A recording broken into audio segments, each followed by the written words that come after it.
Hello, ഹോസ്റ്റലിൽ നിന്ന് ഇറങ്ങിയപ്പോൾ തന്നെ 2 പൂച്ച നിൽക്കുന്നുണ്ട്. അപ്പോൾ ഞാൻ ഒന്ന് ജസ്റ്റ് പോയി നോക്കിയപ്പോൾ അവിടുത്തെ വീട്ടിലത്തെ പട്ടി ആ പൂച്ചനെ തൊടാൻ അയച്ചില്ല. എൻ്റെ എന്നത്തെയും പോലെ സാറിൻ്റെ ടാസ്കിൽ ഇന്ന് വീണത് ഇവനാണ്. സാറിൻ്റെ ഫസ്റ്റ് ക്ലാസ് കഴിഞ്ഞത്, ഞാൻ 2ാമത്തെ ക്ലാസ്സിലാണ് പെട്ടത്. വീഡിയോ എഡിറ്റ് ചെയ്തിടാൻ കുറച്ച് ലേറ്റ്. പാട്ട് പാടാൻ അറിയില്ല എന്ന് കുറെ റിക്വസ്റ്റ് ചെയ്തെങ്കിലും ഒന്നും നടന്നില്ല. സാറിൻ്റെ പേര് ദിനേശ് ആയതുകൊണ്ട് ഇനിവേ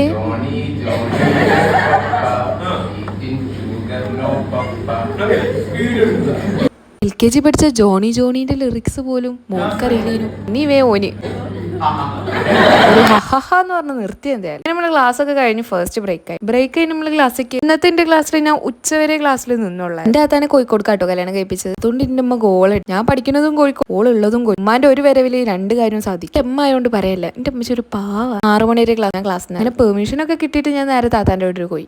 അതുവരെ കുഴപ്പമില്ല. ഇനി വൈകുന്നേരം ഇപ്പൊ ഉമ്മിനെ കൊണ്ടുവിടുകയാണ് ഹോസ്റ്റലിൽ. ഇപ്പോഴാണ് മനസ്സിലൊരു വിങ്ങല്. ഞാൻ അവിടുന്ന് ഉള്ളി വാങ്ങിയാൽ ആകെ എനിക്ക് കുറച്ച് ഉള്ളി വരും. അതുകൊണ്ട് ഉമ്മാനോട് ഞാൻ അവിടുന്ന് വാങ്ങിക്കൊണ്ടിരാൻ. വെറുതായിട്ട് സങ്കടം.